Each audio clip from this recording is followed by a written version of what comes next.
Пред да го погледнете прилогот за Владо Деловски, јас би сакала да кажам дека станува збор за исклучителен човек. Човек со кој што имав чест и привилегија да работам 10 години во Сити Радио. И човек кој што има фантастична етика при својата работа, па не ме ни чуди што почнал со планинарството за да го достигне и овој подвиг, да може да има и свој последен поздрав со таткото кој што го загубил во страшна сообраќајна, поточно авионска несреќа. Именно за неговата животна сторија дознаваме во продолжение, а јас би сакала само да искористам и дел од она што колегата Оливер Иванов го стекнал како мислење за него. Дела е секогаш насмеан, тој бил секогаш и во клубовите каде што пуштал музика, оној кој што ја раздвижувал толпата, оној кој што на луѓето кои што имале солзи им ги бришал солзите. И да, некогаш токму луѓето со такви животни истории кои што ја запознале тагата, во својот живот се обидуваат да им носат само среќа на останатите. Да погледнеме. 11 септември 1973 година. Страшна авионска несреќа потресе Југославија. Авион удри во врвот Бабин Зап на планината Маганик во Црна Гора, а ниту еден од патниците не успеал да преживее. Многу семејства останаа без своите најблиски: мајки, татковци, баби, дедовци, синови и кирки. На авионот кој патуваше од Скопје кон Титовград и Сараево загини таткото на Владо Деловски, најавноста познат и како диџеј Дила. Тој со нас ги сподели последните сеќавања на татко му и колку за неговото семејство бил потресен целиот овој настан. Јас и не можам да се сетам на тој период, бидејќи сум имал само 2 месеца. Значи, роден сум во јули, а авионската несреќа е на 11 септември. Значи, јас се сеќавам само како моите мајка ми, блиските, баба, дедо ми зборувале за оваа авионска несреќа и само од зборување се сеќавам, јас знам оваа ситуација, оваа несреќа и од слики. Тоа е судбина, тоа не може никој да го предвиди, сепак авионска несреќа. Можам да ви кажам, мајка ми што ми зборувала са бајлето кога татко ми отишол на аеродром, она со баба ми ме држала во рака, слушале радио, тоа било 9-10 саат и на радио буквално мајка ми не ни слушнала, туку баба ми слушнала дека некој авион што тргнал од Скопје удрил во некоја карпа и они уопште не ни биле сигурни дали е тој авион. Меѓутоа после тоа веќе се дознало дека е баш тој дека мојот татко загинал во таа авионска несреќа. Судбина е тоа. Не сакам само не сакам на никого да се случи таква работа, да го почувствува тоа на своја кожа. Бидејќи мајка ми тогаш имала само 26 години, сестра ми била 4 години, а јас само 2 месеца. 53 години подоцна. Потресен од овој чин и што не успел никогаш да поразговара и вистински да го запознае својот татко, кај Дела се јавува желба да се вклучи во нов подвиг, да пристигне до местото на несреќата и да се искачи до врвот кој неговиот живот го има променето од корен. Мајка ми беше све, и мајка и татко. Значи имав прекрасна мајка која што за жал и она почина 2015 година. Она беше буквално све за мене, све ми даде, ме доведе на прав пат да можам да осетам дека да не се осети отсуството на мојот татко. Секако и фамилијата, и баба ми, и дедо ми, и браќата на мајка ми, и од другата страна, од страната на татко ми. Јас пред се сум дипломиран архитекта по струка, меѓутоа пасијата кон музиката и кон диџејството преовладува цело време и додека студирав, јас и работев во радио и како диџеј, значи 33 години работам како диџеј. Меѓутоа, после толкав период работење со музика како диџеј во локали, во диско клубови, ми требаше некој мир кој што ќе избегнам малце од таа гласна музика, а живеам и во центар во Скопје, знаете како е центарот на Скопје. Така да малце почнав да размислувам за некои алтернативни начини на живот кои што ќе ме доведат до тој мир. Меѓутоа се погоди и планината, каде што јас пред 7-8 години видов на националната телевизија во Црна Гора, видов инсерти, документарен филм за баш оваа авионска несреќа на планината Маганик, во кој што мојот татко беше.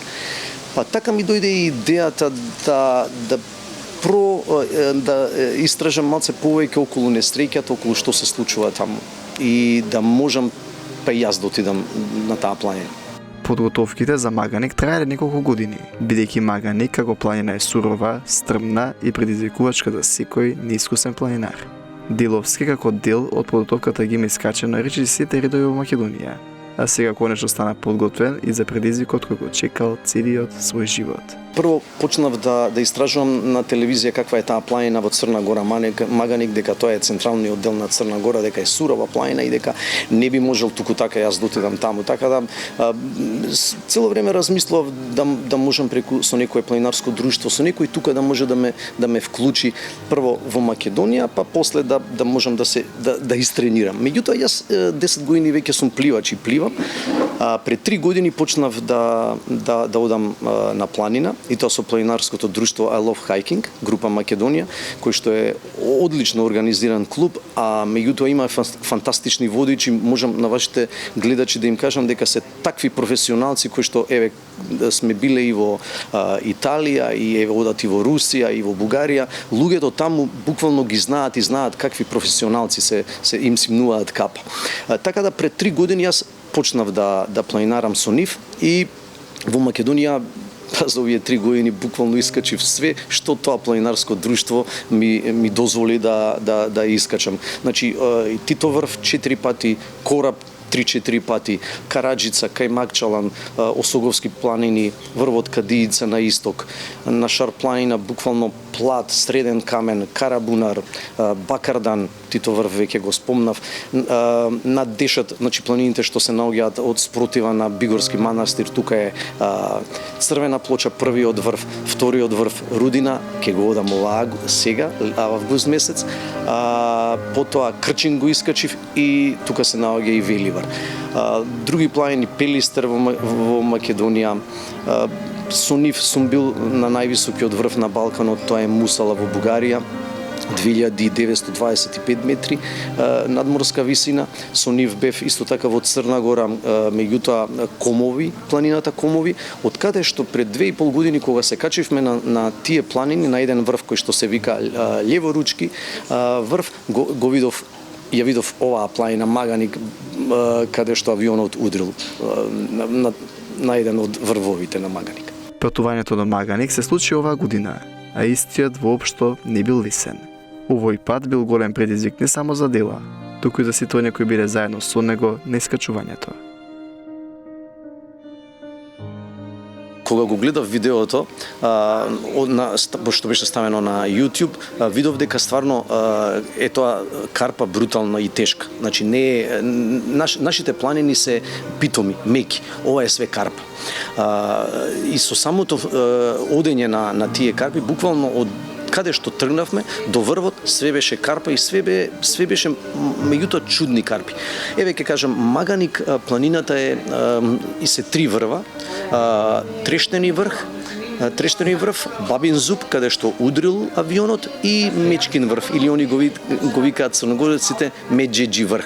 Највисок е Мечкин врв од 2200 метри, овој Бабин зуб, каде што е удрил авионот, е 2100, а Трештени врв е 1900 и нешто. Меѓутоа, кога се оди, буквално сите тие 3 врва се како еден амфитеатар и доле има плоча.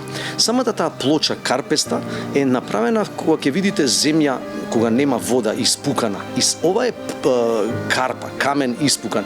Меѓутоа ние кога одевме моравме да ги прерипуваме тие дупки што се создале од атмосферската вода, од снегот, од топло-ладно, и буквално кога ќе погледнев доле во дупката имаше такви шилци што стварно беше и опасно. На тој Трештени врв, кога го искачувавме, треба буквално големо пазење, бидејќи нема почва, нема земја, буквално се на карпа се качуваш за да дојдеш до врвот, за да го искачиш тој врв. Ова патување Дела го чекал целиот свој живот, а истото за него беше возбудливо, лично и емотивно, и на некој начин средба со неговиот прерано заминат татко. Значи, пред да тргнам година дена наоѓав кој може да ме однесе таму, значи или некој планинарско друштво од Црна Гора или некој водич. Најдов, имав таква среќа да најдам прекрасен човек, прекрасен планинарски клуб Морача од Подгорица. Човекот беше буквално заинтригиран зашто јас баш буквално сакам да одам на Магани, кога му ја кажав ситуацијата, стварно човекот беше тотално изненаден и вика пријатно сум изненаден, пријатно дојди да ќе те однесам на тој врв да го видиш и деловите на авионот и плочата каде што јат авионската транспортна југословенската авиотранспорт има поставено плоча од сите загинати патници на тој авион. Значи, буквално како цел живот да го очекував тој момент, да посакав да отидам на местото каде што мојот татко загинал, да можам да го пипнам тој авион, а бидејќи веќе видов дека постојат делови од авионот и кога чувствата се, како да ви кажам, стварно не можам да ги опишам со обични зборови, тоа и не би сакал луѓето да можат да го чувствуваат тоа што јас го чувствував кога отидов на таа карпа и го допрев авионот, делови од авионот. Тешките времиња во животот секогаш создаваат силни луѓе, а тешкото детство од Вало Деловски направи личност која несебично помага и ги развеселува луѓето каде да се наоѓа. За диџејскиот пулт низ скопските радија или ноќни клубови. Човек кој секогаш со својата појава испраќа порека на инспирација и надеж. Како да се продолжи понатаму и во миговите кога животот не ги пишува најубавите приказни.